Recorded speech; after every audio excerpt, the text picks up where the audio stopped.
Hello, ladies and gentlemen. It has been a while, man. I haven't put out a video in a couple months. Just figured I'd swing by to honestly tell you guys what's been up. And I know this isn't the vlog or any kind of video you guys are probably anticipating, but I did want to get something out there to kind of be like, hey, not dead. I am still working on stuff. It's just that the last few months have kind of just been a little crazy. A lot of things got shuffled and some stuff kind of came out of nowhere that I really wasn't expecting, but most of that stuff has been dealt with now, so things are starting to get better. And it kind of came at a great time too, because yesterday was Halcon, and I ended up traveling down there with a good buddy of mine. You guys know him from the Sussex videos, but that would be my buddy Ryan from Kryptonian Collector channel. You guys should check out his videos. There'll be a link to all that stuff down below. But yeah, we went down to Halcon, and we had a pretty interesting trip. So I ended up waking up quite early, probably sometime around 5 o'clock, just to get some stuff prepped and ready to go. We were out the door by about 7:30, and when we left, the sky was actually beautiful outside. Literally, there was barely a cloud in sight. And as we got about 15-20 minutes out, you could just see these dark clouds rolling in the distance. And on the way there, it's roughly about a 3-hour drive, I should mention. We ended up hitting, I think, 2 or 3 separate snowstorms. And this was actually a bit freaky to the point that we considered turning around multiple times because we didn't even actually have winter tires. So it was a very slow process, and what should have been I think it's probably about a 2-hour and 40-minute trip, honestly, ended up being about 3.5 hours to get down there. So we ended up getting there sometime close to noon, which wasn't too bad. You know, you'd rather be safe than sorry, because you don't want to like end up sliding off the road and crashing, because we saw, I think, about like 3 or 4 different people off the road on our way down. And well, I think that was just people kind of being reckless, going way too fast, and not realizing that this stuff is dangerous, folks. But we did end up making it to Halifax safe, and we didn't waste a whole lot of time browsing any of like the local stores or anything like that. We just went straight for the con because it was already really stressful getting there, and I think we both had a mission in mind. For me personally, I was really excited to finally meet Jennifer Hale, which was one of the first voice actors that I ever recognized by name, literally dating like all the way back to the first Metal Gear, where ironically she wasn't credited as Jennifer Hale at the time. But I think it was around the time that MGS4 came out that, you know, we had put 2 and 2 together and figured out that she was previously in the series. Anyway, she was one of the first people that I had recognized them by name. So it was like her, Johnny Young Bosch, Yuri Lowenthal. Those were like some of the first few names I started to recognize before like this whole voice actor thing became like this deep hole that I just jumped in and started to learn every single person's name and role, and I just became like obsessed with it. But anyways, that's like another story. I got a chance to meet Jen, and she was super sweet. She signed my Mass Effect trilogy on the PlayStation 3 and my collector's edition for Metal Gear Solid 4. So for those of you who don't know, Jen Hale plays Commander Shepard, the female version in Mass Effect, and she also plays Naomi in Metal Gear Solid 4 and Metal Gear Solid 1. I really, really love the way they turned out. They look absolutely fantastic. Be a very nice addition to the collection overall. I just gotta find a better place to actually display them. Beyond that, we traveled the vendor floor, and I am sure for anybody who this is your first convention or your first time going to either Halcon or any of the local stuff around here, this was probably a pretty insane showing. There's a lot of stuff to take in, tons and tons of vendors, and the show floor was super busy. For me, though, I was kind of just getting tired of seeing a lot of the same vendors that I do see every single year. And a lot of it is just art prints and things like that, things that I just can't justify buying any more of personally. There was one booth that did tempt me, and I don't remember if I got footage of it or not. If there is, it'll be here. But they essentially had these really, really nice, well-done, large-scale posters, and one of them was of Metal Gear Rex. And I thought, how cool would it be to get that and then have it signed by Jen? But just the cost of getting the print and then getting the signature was just too much to justify, and I didn't have enough wall space as is. So I was like, you know what? It would have been cool, but I'm gonna have to pass up. As far as actual stuff goes, I didn't pick up a whole lot this year. I knew that like if there was going to be anybody selling games, they would probably be above market value. And honestly, the anime figure selection was kind of what you would expect from these types of things. A lot of the really, really popular stuff like Demon Slayer or My Hero Academia, those kinds of things, which I'm not in the market for. I'm looking for some of the more like niche anime, that kind of stuff, and was hoping to find something. But even when you do, it's often incredibly overpriced, but that is the cost of the con. Surprisingly, these days though, you can get some pretty good, like, cheaper figures from actually GameStop of all places. So that's where I've been buying a lot of mine, just like figures on a budget, really. But I would like to start investing in the more spectacular ones, the resin ones, things like that. But yeah, that stuff's expensive. Still, though, despite not finding too much on the show floor, I did see some familiar faces. So to anybody that I did see, you know, it was great seeing you. It was awesome saying hello. Had a good time. And, you know, need to reach out more. We need to chat a lot more because I miss all of you guys. For anybody that I didn't see, I'm sorry that I missed you. I did travel the floor probably 6-7 times. But there was a few people that had messaged me, and it's like we were on just such a tight schedule that I didn't get a chance to say hello to everyone. But yeah, it was still really, really nice being able to go there and kind of be in that atmosphere and just do something different for a while.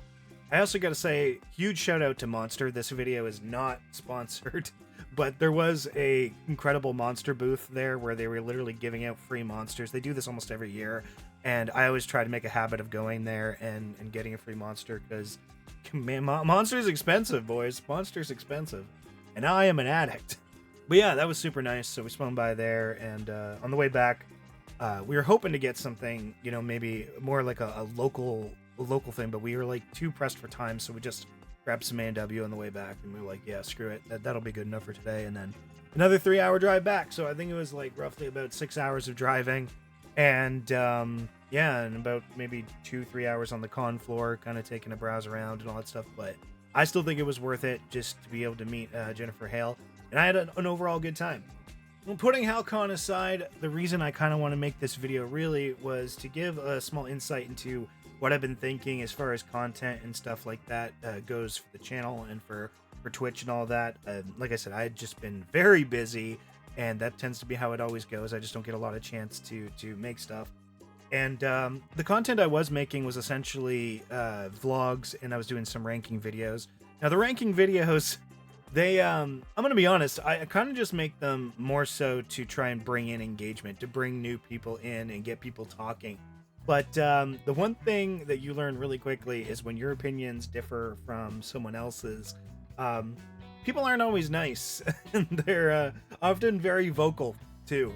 So I've made a habit of just not reading comments on ranking videos. It's more or less to just kind of bring in some like-minded people to the channel and be like, hey, if you kind of agree with what I'm saying, maybe you should stick around and see, you know, what else is going on. Maybe we can create a bit more of a bigger community, a stronger community, you know. But I don't like super enjoy making those videos because I also don't like shitting on things that like people like, you know. I mean, whatever you love is what you love, and that's cool. But they do drive engagement. Like, as much as I enjoy making vlogs and stuff like that, you will notice that like those kinds of videos get maybe quarter, if not less, of the views that a ranking video will get, because I think it just kind of like brings people in seeing things that they're familiar with or wanting to know the answer to the question of like, well, what did they think of the games that I love, etc., etc. So that's why I was making those, but I don't know if I'm going to continue making those.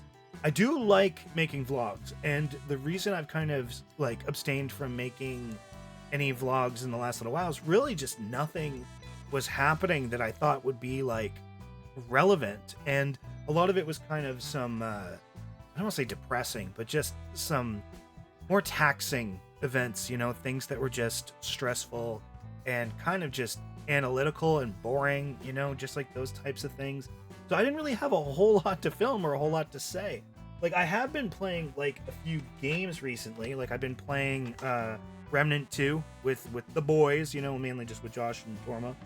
And I went through Silent Hill 2 the first time. I'm close to the end now, but yeah, I've seen everything towards the end because, you know, I just kind of got obsessed with it, and I started watching like a bunch of videos on it too. Plus, I loved the original. And of course, you know, I've been playing Metaphor as well because I'm a huge Persona fan, despite fantasy not really being something I really enjoy these days. I am more of like the contemporary setting of just like, you know, downtown Tokyo. That's why I tend to enjoy Persona more. But I am really enjoying it, and I think it's a really well-written game, and if you like Persona, you should definitely check it out, because it is still really, really good. But beyond that, I haven't really had a whole lot to say, because I haven't even been able to finish these. I've been spending the majority of my time playing Minecraft on a private server that one of my buddies had set up. And then I had my own server thing that I was trying to work out. So that's where like all my time went. And then as far as streaming goes, I just couldn't figure out what I wanted to stream. And I'm still trying to figure that out now. But I do really want to make sure that I know what I want to do on Twitch before I kind of commit to it again. So I'm thinking about kind of writing down some ideas, bouncing it back and forth with a few people. And then hopefully once I've got something kind of more solid, actually kind of committing to a schedule, because despite everything that has happened in the past, like my availability now is much more like consistent than it was before. I have plenty of time on my hands, and if I can actually dedicate myself to making sure that on certain days I'm here and I'm ready to stream, then we could set up a good schedule, and I think it would work really well, and it'd be really good to kind of foster a community again, because I miss chatting with you guys a lot, and I'd love to see you guys kind of like join on the stream and say hello and all that stuff. It would be really cool to kind of get the ball rolling in that court, right? So essentially it's all going to boil down to, for the next little while, I'm going to be just kind of winging it and kind of like, you know, feeling this whole process out and deciding what I think is going to be like, you know, what's right for me. And I think that's something I probably should have considered like a long time ago, instead of like committing to things that I just wasn't able to actually finish. But yeah, we're just gonna have fun with it and we're gonna roll with it. But I just want to I want to be more involved in the community again, and kind of being out there talking about gaming and anime and all these things that I love. And I don't know exactly what form that'll take, but I think it'll be kind of cool to just kind of be involved again. So if you create content out there, you want to do collaborations based on, you know, video games, anime, even like podcasts and stuff like that, you know, just like hit me up, leave a comment down below. I'll reach out. This channel isn't big enough at the moment for your comments and stuff like that to get buried, and this isn't going to be the kind of video to go viral. So yeah, just let me know. And yeah, I'd love to work with you guys. So anyways, I hope everybody's doing very well, and hopefully I'll have some new content out soon. Make sure to subscribe for that, hit the like button, it really helps me out, and I will see you guys all in the next video. Bye bye.